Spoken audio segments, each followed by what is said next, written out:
भाई finally PSL 2025 draft comes to an end. और इस वीडियो में मैं बहुत कुछ डिस्कस करने वाली हूँ क्योंकि 12:30 बजे से लेकर 7 बजे तक टीवी के सामने स्टिक होकर बैठना that is a big deal Indeed. लेकिन इस ड्राफ्ट के बारे में मैंने बहुत सारी बातें करनी है, पॉजिटिव्स भी होंगे नेगेटिव्स भी होंगे, लेकिन उससे पहले कमेंट्स में मुझे अपनी फेवरेट आज की बैलेंस टीम बता दो जो तुम्हें लगा कि इस ड्राफ्ट में जो है सबसे ज़्यादा बैलेंस्ड साइड थी, वो मुझे बता देना। अच्छा, PSL ड्राफ्ट 10 जब मैंने देखा ना, सारी ऑर्गेनाइजेशन वगैरह देखी यार, शाही किला में हो रहा है, ज़बरदस्त सीन्स है, फुल धूप पड़ी है, एब्सोल्युटली अमेजिंग सीन्स।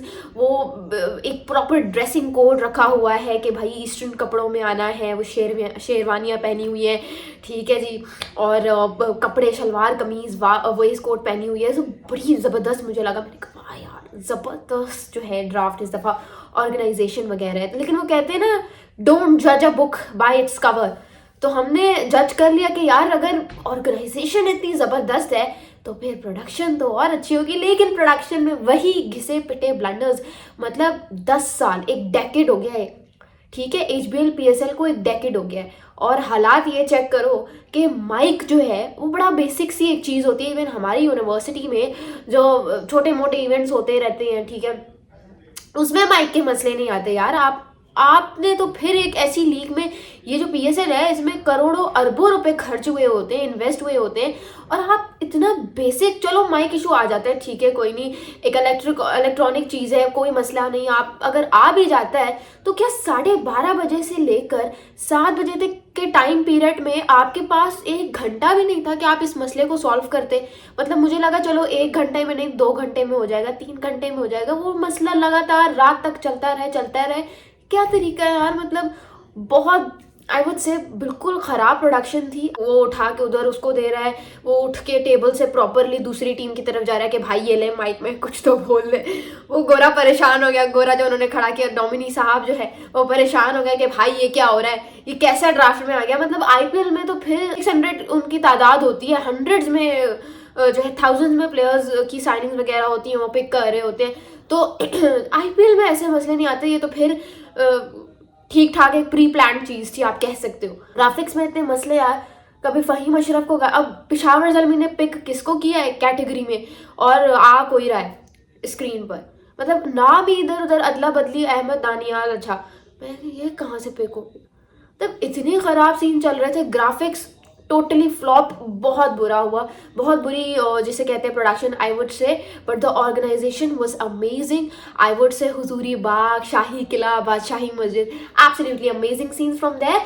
एंड अगर थोड़ी सी बात करें, मुझे कॉस्ट्यूम जो है वो सबसे ज़्यादा पेशावर ज़ल्मी के पसंद है। It was proper eastern type चीज़ थी, तो मुझे बड़ी अट्रैक्ट कर रही थी। आप लोगों को हमारे कप्तान बाबर आजम यार बड़े ज़बरदस्त लग रहे थे। तो ये है। अब थोड़ा ड्राफ्ट शुरू करने से पहले आप लोगों को एक बड़ी इंटरेस्टिंग चीज़ बताती हूँ जो अभी तक किसी ने नोट नहीं की। कोयरा ग्लैडिएटर्स में जो उनकी इमर्जिंग कैटेगरी है, उसमें भाई इमर्जिंग में आप लोगों को एक रूल पता होगा कि इमर्जिंग में you can only pick local players, और लोकल प्लेयर्स भी 23 एज तक हो, ठीक है, मैक्सिमम 24 हो सकता है, but 23 is the limit. Kyle Jameson जो फास्ट बॉलर है न्यूजीलैंड के, उनको जो है पिक किया गया है कोयरा ग्लैडिएटर्स में। और उनकी एज बताओ आप लोगों को, 30 ईयर्स एज है। अब हमारा तो लेवल ही और है भाई, PSL का लेवल ही और है। तो इस चीज़ को हमने कंपनसेट कर दिया। हमने कहा नहीं, बड़ा नाम है, कंपनसेट कर लेते, कोई मसले की बात नहीं। ये रूल्स और रेगुलेशंस क्या होते हैं, ये असूल क्या होते हैं, कोई मसले की बात नहीं भाई। आप आए 30 years of age, international cricketer, and he is into the list of emerging players of Koira Gladiators. Surprised to see that, absolutely surprised to see that. तो बहुत अजीब सी चीज़ें हैं।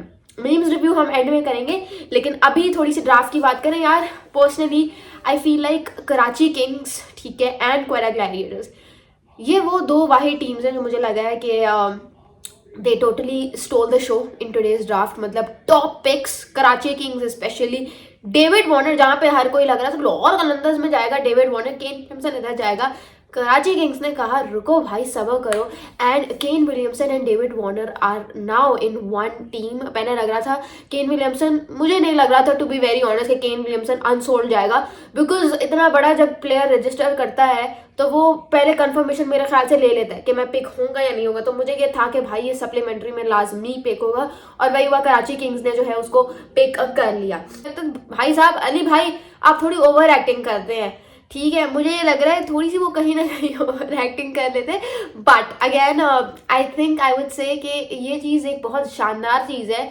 इसके लिए अली तरीन को मैं जितना सैल्यूट करूँ वो कम है। अली तरीन has always been that benchmark जो मुझे लगता है हर टीम को फॉलो करना चाहिए। आज के ड्राफ्ट में जिस तरह से उन्होंने पहले कैथरीन को बोला कि भाई हमारी जो फीमेल कोच है वो अनाउंस करेंगी, उसके बाद उन्होंने अरशद नदीम को भी उनसे भी अनाउंस करवाया और उनके कोच से भी अनाउंस करवाया। तो that is I think a benchmark जो कि प्रॉपर लगता है कि क्रिकेट को सपोर्ट करता है। अब इस बात को यहाँ पे मकसद करने का मकसद क्या है वो मैं आप लोगों को बता दूँ। पेशावर ज़ल्मी ने जो ड्राफ्ट में बेवकूफ़ियाँ की हैं, मुझे लगता है according to my point of view उन्होंने बेवकूफ़ियाँ की हैं। मतलब what was the strategy behind using right to match card over Tom Kohler Cadmore, you know, that too in the platinum category.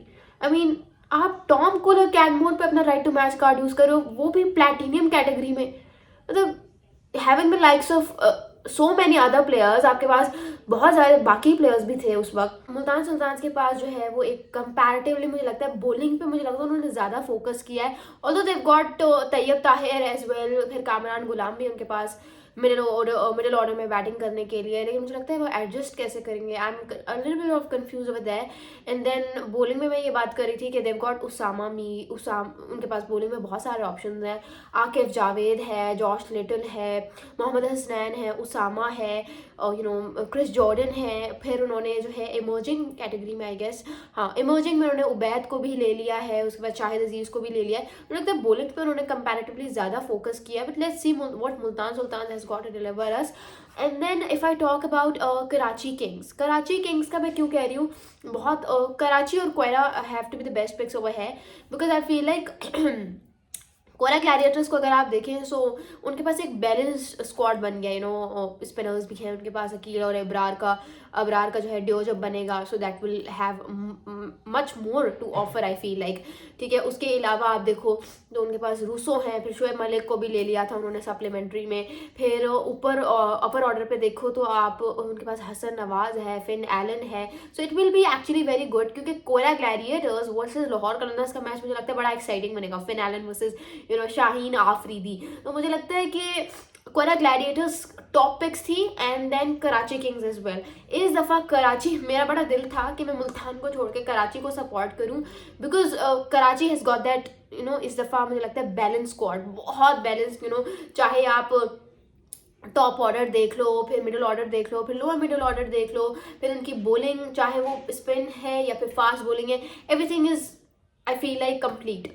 तो मुझे लगता है कि यहाँ पे कराची जो है इस दफ़ा कुछ धूम मचाएंगे, and all because of Haider Azhar I feel like, although I am not overshadowing the other analyst जो उनके डग आउट में बैठे हुए हैं, बट मुझे लगता है हैदर अजहर जो है very intelligent mind, very intellectual mind, and I feel like कि जिस भी टीम को ज्वाइन करते हैं चार चांद लगा देते हैं। So let's see Karachi Kings क्या करता है, but this is how it is.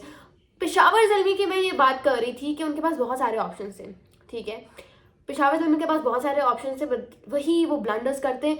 मुझे क्या लगता है पेशावर जो है ना सक्सेस से ज़्यादा दे फोकस ऑन ब्रांडिंग। आप देखो बहुत ज़्यादा फोकस करते हैं, उनका जो मेन मुझे prime focus, although it's only my view point, what you guys think मुझे कमेंट्स में ज़रूर बताइएगा, पर आई फील लाइक पेशावर की एक रही है ये बात कि उनका जो मेन फोकस होता है, जो प्राइम फोकस होता है, वो ये होता है कि हम अटेंशन कैसे ग्रैब करें फैंस की। मुझे समझ नहीं आती, मतलब उन्होंने बॉलर्स क्या लिया है, नाहीद राना लिया है उन्होंने मोहम्मद अली लिया हुआ, कॉबन वॉश, ठीक है, मतलब but all hit the tech bowlers. And then you talk about के वो जो उन्होंने कार्ड यूज़ किया, फिर जो प्लेसमेंट्स उन्होंने की हुई हैं, I don't think so, although उनका डिसेंट स्क्वाड बन गया है असेंबल होने के बाद, मैं देख रही थी, but again I feel like Peshawar Zalmi का प्राइम फोकस यही होता है कि ब्रांडिंग कैसे करवानी है, ये क्या करना है, अपॉइंटिंग हानिया आमिर, माहिरा खान, फिर वो इसरा बिल्जिक को ले आए, उसके बाद बाबर आजम का होता है उनके बारे में ट्वीट्स करते रहना, कीबोर्ड वॉरियर बन के रहना। तो मुझे लगता है पेशावर ज़ल्मी इसलिए मेरी कभी फेवरेट टीम नहीं बन सकती। हालांकि Babar Azam is my favourite player from Pakistan, but I feel like Peshawar Zalmi can never be my favourite team. What you guys have to say मुझे कमेंट्स में ज़रूर बताइएगा। और उसके अलावा इस्लामाबाद यूनाइटेड ठीक ठाक, उन्होंने मैथ्यू शॉट को ले लिया भाई प्लैटिनियम में। I think it was very very very super decent pick. और एक बड़े मजे की बात हुई है, Shadab Khan, Mohammad Nawaz, Imad Wasim, all 3 legendary spinners in one team. So that is going to be exciting to see, but I am obviously excited enough to watch PSL 2025. बड़े मजे का होगा। अभी फाइनल ड्राफ्टिंग जो है वो बाद में आएगी, जाहिर सी बात है चैंपियंस ट्रॉफी के आखिर में क्या होता है, कौन बैक ऑफ कर जाता है, अभी भी वो अनप्लान्ड है, तो देखते हैं। मुझे लगता है रिप्लेसमेंट ड्राफ्ट एक बार फिर से होगा, then everything will be sorted enough to see. But ये है अभी तक के जो है वो ये सीन्स हैं। उसके अलावा जो कराची किंग्स ने लिटन दास को पिक किया, हाँ कराची किंग्स ने जो लिटन दास को पिक किया, मुझे लगता है वहाँ पे आपको थोड़ा सा मजीद डिसेंट बन के, स्मार्ट बन के जाकिर अली को लेना चाहिए था। जाकिर ने अभी बहुत अच्छा परफॉर्म किया है सीरीज वर्सेस श्रीलंका, तो मुझे लगता है वहाँ पे जाकिर का बनना था। बहुत सारे प्लेयर्स अभी भी अनपिक गए हैं, शाकिब अल हसन जो है वो अनपिक गए हैं, रीजा हेंड्रिक्स हैं, फिर टिम साउदी को किसी ने नहीं किया पिक अभी तक। तो उसके अलावा निशान का, हसरंगा, बहुत सारे श्रीलंकन और बांग्लादेशी क्रिकेटर्स जो हैं वो अनपिक गए। सो मुझे पीएसएल की अच्छी बात ये लगी है इस जो ड्राफ्ट की कंपैरेटिवली, वो ये थी कि हमारा जो प्राइम फोकस था जो टीम्स का, वो ये था कि डिसेंट और इंटेलिजेंट पिकिंग्स कैसे करनी, rather than focusing on the big names और ब्रांडिंग के लिए। मुझे नहीं नज़र आया कि किसी ने, हालांकि इमोजिंग में अगर आप देखो और वो जो सप्लीमेंट्री थी उसमें इमोजिंग में कंपैरेटिवली बहुत ज़्यादा ज़बरदस्त और डिसेंट पिक्स हुई हैं। अब फाइनली आते हैं हम मीम्स रिव्यू करने पे। यार ये पहली मीम मुझे बड़ी अच्छी लगी, वो जो इस्लामाबाद यूनाइटेड जो है वो कराची किंग्स की करने की कोशिश कर रहा था कि मतलब उन्होंने कहा कि थोड़ा सस्ते में दिखाना, तो इस्लामाबाद यूनाइटेड ने बोला कि कराची किंग्स ने इसका जवाब जो है वो बड़े ज़बरदस्त तरीके से दिया कि burger king versus lion king. So overall best था, मतलब कराची है, कराची के आगे लाहौर भी कुछ नहीं है, कराची के आगे इस्लामाबाद भी कुछ नहीं है, क्योंकि कराची है।